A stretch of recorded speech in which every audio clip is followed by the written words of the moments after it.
en nuestro país estamos dando avances democráticos. También sé que hay muchas voces que han tratado de empañar lo que ha sido aprobado por la Asamblea Legislativa. Sin embargo, yo siempre invito a la población que comencemos, por ejemplo, para mí un primer parámetro de análisis es lo que teníamos anteriormente, es decir, con la ley con la que se votó en el año 2019 y lo que se ha aprobado ahora. Entonces, desde el nombre se ve que hay avances en cuanto a la formulación de la ley. Este punto del pasivo y el activo, en algún momento, que ya vamos a tocar ese tema que salió en el contexto de unas controversias que se han generado entre dos magistrados del Tribunal Supremo Electoral, ¿van a verse afectados o van a verse fortalecidos? Yo creo que la ley fortalece la democracia como tal, porque si nosotros tomamos como parámetro de comparación, que es para mí un parámetro adecuado, no podemos compararnos con cosas que no existen, sino que nos comparamos con lo que estuvo en el 2019 y lo que va a haber en el 2024. Recordemos también que hay una sentencia de la Sala de lo Constitucional que es la que le dio origen a estas reformas en cuanto al voto en el exterior. Es la sentencia 156-2012, que data del diciembre del año 2016, y ordenaba a la Asamblea en aquel momento a que creara un cuerpo normativo que garantizara mejor dicho, en su totalidad la participación de nuestros compatriotas desde el exterior. Hay en medio de todo este abanico de preguntas y respuestas y dudas, mejor dicho, esa de que si existe o no existe padrón. Ese es un punto medular. Ayer, por cierto, en el programa de Radio Fuego, el debate político semanal de Radio Fuego, decía uno de los participantes, uno de los más grandes vacíos es que no hay ningún padrón para poder tener un control de eso. ¿Es cierto esto? No es cierto. Lo que va a existir es que no se va a llamar padrón como tal, se llama registro electoral para el voto electrónico. Este lo van a crear el RNPN junto con la Dirección Nacional de Migración y Extranjería, porque también se va a poder votar con el pasaporte. También está el Ministerio de Relaciones Exteriores involucrado y también obviamente el Tribunal Supremo Electoral, porque hay registros. Por ejemplo, el RNPN sabe cuántos DUIs ha emitido en el extranjero. El RNPN sabe cuántos DUIs hay con dirección, que están en el extranjero pero con dirección en El Salvador, y cuántos DUIs hay con dirección fuera del país. Entonces, todos esos datos se van a cruzar y se va a crear un registro. Ese registro va a ser el parámetro para votar. ¿Qué es lo que pasa? No se puede confundir ese registro con el empadronamiento. O sea, no hay que llenar ningún formulario para incluirse en ese registro, sino que las mismas instituciones lo van a crear. Debemos darle chance al tribunal, porque es un reto grande el que tiene, porque es algo innovador y es el Tribunal Supremo Electoral el que tiene que crear todos estos lineamientos, pero es algo que ya existe. Pues, el legislador como tal no puede crear una ley que sea inejecutable. O sea, tiene que ser una ley que de verdad responda a una necesidad ciudadana y que responda a un derecho constitucional que tienen nuestros compatriotas. Entonces ya existe, por ejemplo, un parámetro legal, que es una ley que data de 1995, se llama Ley del Régimen Patrimonial del Matrimonio y el Registro del Estado Familiar. Es una ley transitoria, es de 1995, que dice que todos los salvadoreños que nacen fuera del territorio nacional, independientemente su padre sea de San Miguel, su mamá sea de Usulután, por ejemplo, ellos van a estar registrados en la alcaldía de San Salvador. Y eso data desde el 95. Entonces todas estas personas han ido alimentando el registro electoral de San Salvador. Muchos creen que detrás de todo esto lo que existe es precisamente un interés por querer fortalecer San Salvador, porque es la que tiene mayor circunscripción, y no un departamento que a lo mejor tiene 2 o 3 diputados. Sí, pero es que lo que pasa es que eso no es cierto, porque al final hay muchas variables que tienen que tomarse en cuenta, pero no es cierto, porque cuando los votos aumentan en su caudal, el cociente comienza a ser más caro. ¿Ya? O sea, el partido que más votos tiene, nuestro sistema electoral está diseñado así, y desde 1983, y está diseñado así por la Constitución del 83, en el que dice que va a ser una fórmula proporcional. De las fórmulas proporcionales que existen en el mundo, hay muchas fórmulas proporcionales. Nosotros tenemos la que se llama resto mayor o de Hare, que le decimos. Entonces, ese mete en una sola bolsa todos los votos de la circunscripción y los divide entre el número de escaños. Entonces, si hay más votos por X partido, siempre va a pagar más por el cociente el partido que más votos sacó.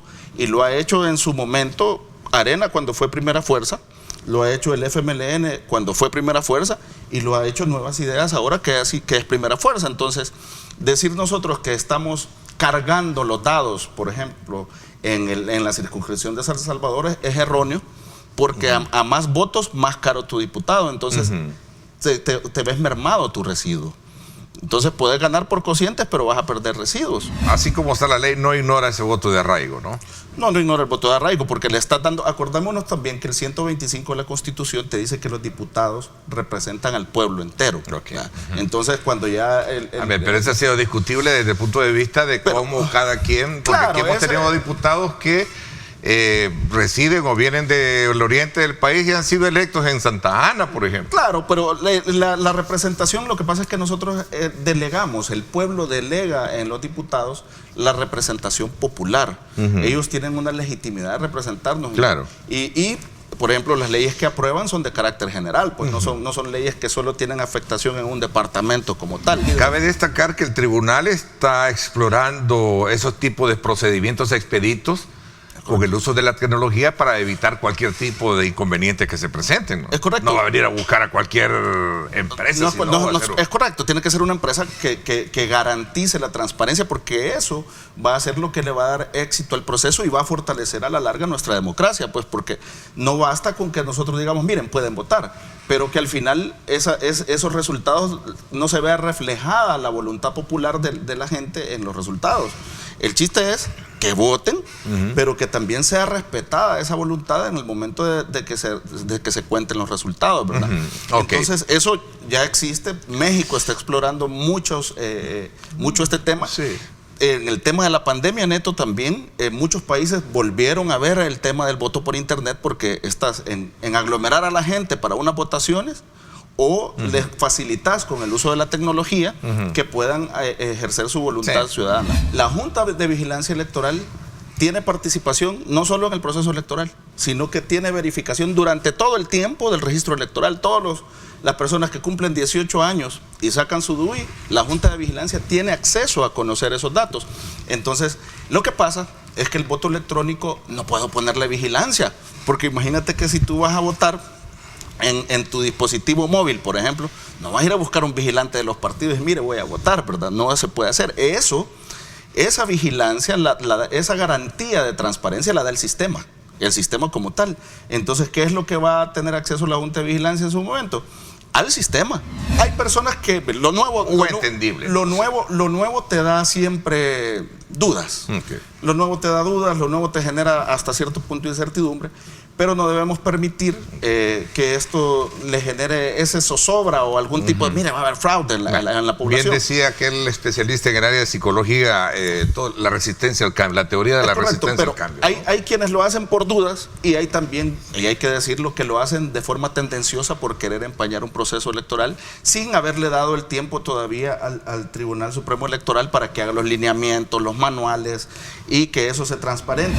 Hay todo un andamiaje, no es que solo se aprobó la ley y ya mañana vamos a poder o van a poder nuestros compatriotas votar, sino que hay un andamiaje de estos lineamientos, manuales, las empresas, las capacitaciones de estos HELBEX y de quienes van a participar en el proceso electoral, las capacitaciones que van a tener los mismos miembros de los partidos, porque tienen que tener, la ley dice que tienen que tener conocimientos tecnológicos para poder participar en estas juntas receptoras. Entonces no podemos adelantarnos y esperar. Hay que esperar que el tribunal sí haga su trabajo. El fantasma de fraude en El Salvador siempre ha existido desde que yo tengo memoria, y si le pregunto a mi papá también va a decir que tengo memoria. Y aparte de que cuando los candidatos pierden, al menos en los pueblos, siempre pierden porque les han hecho fraude, no porque pierden. Desde tu ángulo como técnico, como especialista, experto en el tema electoral, ¿existen las garantías de un proceso electoral transparente? Yo creo que por los antecedentes que hemos tenido, por las elecciones en las que nadie puede venir y decir en esta ocasión hubo fraude. Yo creo que en El Salvador sí podemos hablar que estamos siempre frente a elecciones limpias, transparentes, en donde se ha respetado la voluntad ciudadana, y no solamente lo digo yo, lo dicen los informes de las misiones de observación internacional que han venido. El Tribunal Supremo Electoral es un organismo colegiado, es decir, que las decisiones que se tomen en el Tribunal Supremo Electoral son decisiones colegiadas por mayoría. Esas decisiones tienen que ir encaminadas a garantizar el proceso electoral más que a violentar la ley como tal. Pues si hay adecuaciones normativas que se tienen que hacer, todavía creo yo, por ejemplo, derivadas de la pérdida de derechos ciudadanos 1-2021, a mi juicio hay algún par de reformas que hay que hacer aún al Código Electoral y no a la ley del voto exterior, sino que al Código Electoral y a la ley de partidos políticos, que en determinado momento podrían contradecir la sentencia emitida por la Sala, que desde que la ley estaba solo en decreto aprobado, todavía no había sido sancionada por el presidente. Ahí salió que los magistrados del tribunal comenzaron a reunir a sus equipos técnicos para ver cómo la echan a andar, pues, y como les digo, no es una situación, y la población tiene que tener esa tranquilidad, no es algo que van a ir a votar 10 personas y aparecieron 50 votos, eso no va a pasar. El calendario electoral, de hecho, el tribunal hace su PLAGEL, que es el Plan General de Elecciones, y ahorita el calendario electoral sigue avanzando. Escuché al magistrado Orellana decir que el 6 de septiembre ellos van a hacer la convocatoria de elecciones. Es decir, que los partidos políticos van a hacer sus elecciones, su convocatoria de elecciones primarias 6 meses antes. Sí. Entonces, todo este calendario electoral es algo ya planificado. El tribunal seguramente ya tiene sus momentos críticos en cuanto al tema del voto en el extranjero. Ellos, me imagino yo, ya tienen un límite de tiempo en el que dicen: a tal mes nosotros tenemos que tener esta empresa, a tal mes nosotros tenemos que tener los lineamientos, o sea, en el calendario usted se maneja sus momentos críticos, y en el tiempo de la elección todo el proceso electoral es crítico. Yo creo que la Asamblea Legislativa ha sido congruente, primero, con la sentencia del 2016, que es en el proceso 156-2012, en el numeral 3 de la sentencia dice que el cumplimiento de la misma se puede hacer de forma progresiva, o sea, es decir, que no es necesario hacer de golpe esto. Entonces yo creo que sí se han dado un paso importante en garantizar la participación para que voten nuestros compatriotas para diputados y presidentes, pero el camino progresivo en la reforma electoral tiene que ir encaminada para que nuestros compatriotas también puedan elegir sus autoridades municipales y los diputados del Parlace. Un documento vencido no quiere decir que sea un documento falso, y se hace querer ver así. O sea, el documento es real, el documento es original, llamémosle así, pero lo que él tiene es un periodo de vigencia. Pero no quiere decir que los datos ahí consignados sean falsos. O sea, hay respaldos, el Registro Nacional de la Persona Natural tiene esos respaldos, y creo que es una medida atinada para potenciar la participación ciudadana. Salud descarta que el país esté pasando por una tripledemia. ¿Sí? Sí, hay que hacer mención a esto con relación a que una tripledemia, como se menciona en ese comentario, se hace mención a 3 enfermedades en paralelo que se estén saliendo de alguna manera de los valores tradicionales que se pueden estar observando, y hace mención específicamente al virus sincitial respiratorio, hace mención probablemente a la influenza y especialmente al tema del COVID-19. Entonces, si nosotros tenemos 3 enfermedades que están en paralelo, para poder considerar que se han salido pues de los parámetros y se vuelven una epidemia, una zona de epidemia, tiene que analizarse un corredor epidemiológico que va recolectando información de 10 años. Hay que hacer mención la cantidad de afectaciones que se tienen por estos en particular, que a la fecha son cerca de 16 casos en el particular de virus sincitial respiratorio, ¿verdad? Que es un parámetro bajo con relación al antecedente histórico, y es lo que nos demuestra el tamizaje centinela o la detección centinela de esta enfermedad, y el tema de la influenza, que también se encuentra dentro de valores no fuera de los rangos normales o considerados rangos epidémicos. Okay. ¿Cuándo vamos a observar elevaciones de la cantidad de casos? Bueno, cuando va iniciándose el momento de las etapas o los periodos de invierno, y segundo, cuando hay bajas en las temperaturas que hacen que las poblaciones permanezcan mucho mayor tiempo juntas o resguardadas. Eso facilita la transmisión. En el tema de COVID-19 nosotros no podemos hablar de que la situación pudiera estar fríamente calculada. Estamos hablando que es una enfermedad, es una situación mundial que ha afectado a todos los países en diferentes grados y en diferentes situaciones en particular, y en El Salvador hemos tenido resultados bastante favorables. Ahora, cada ocasión que va transcurriendo el tiempo, nosotros vamos a observar elevaciones y disminuciones de casos en el tema de COVID-19, y yo lo he mencionado en muchas ocasiones anteriores, es que el virus de COVID-19 se va a quedar entre los virus circulatorios de nuestro territorio y que va a tener particularmente etapas en el año que va a tener alzas y disminuciones en la cantidad de casos. Y lo vemos, es lo que estamos viendo hoy en día. Y eso es lo que estamos viendo en este momento. Estamos viendo una alza en la cantidad de casos específicamente por COVID-19, lo hemos mencionado varias semanas atrás, y es muy importante que la población, más que tener temor, tenga como prioritario hacer las recomendaciones que el Ministerio de Salud ha venido mencionando a lo largo del tiempo de esta pandemia. Ha bajado la intensidad o la gravedad de la enfermedad, y eso es importante tenerlo en consideración, y depende de varios factores. Sí. Número uno, la población ya está mayormente expuesta al virus.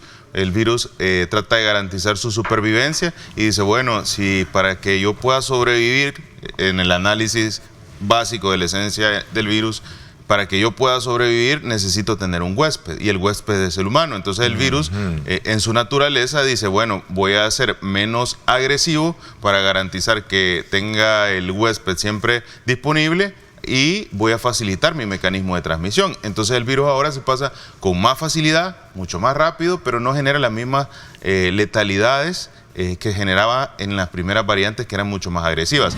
No es el virus que cambia, sino que es la persona con las vacunaciones y con su sistema inmunológico. Es esto, y también el virus que va cambiando en el sentido de tratar de garantizar sobrevivir, y para poder sobrevivir el virus no puede matar al huésped.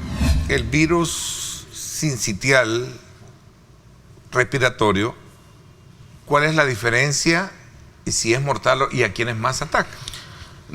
Puede llegar a tener afectaciones. Porque entiendo que usted me decía que en Estados Unidos es donde se está viendo más esto. Sí, ahorita se está viendo un incremento de la cantidad de casos bastante importante en varias zonas, específicamente en Estados Unidos, uno de los países que tiene elevaciones. Afecta mucho a ambos polos, los niños y los adultos mayores, pero generalmente donde tiene mayor cantidad de letalidades o complicaciones son en los adultos mayores, y es algo que hay que tener muy presente. Y definitivamente lo que estamos observando es que tenemos mayores casos de COVID-19, que siempre existen en el día a día, casos de influenza y de virus sincitial respiratorio, porque es la naturaleza de las enfermedades endémicas de nuestro país, pero que tenemos que prestar mucha atención en este momento a las afectaciones o infecciones por COVID-19. Yo creo que los griparios, ahí hay que tener algo bien preciso y bien claro. Los griparios van a cumplir su función de atender enfermedades respiratorias, y estamos observando que hay un incremento de casos, y ahí es donde yo quiero que la población tenga claro, porque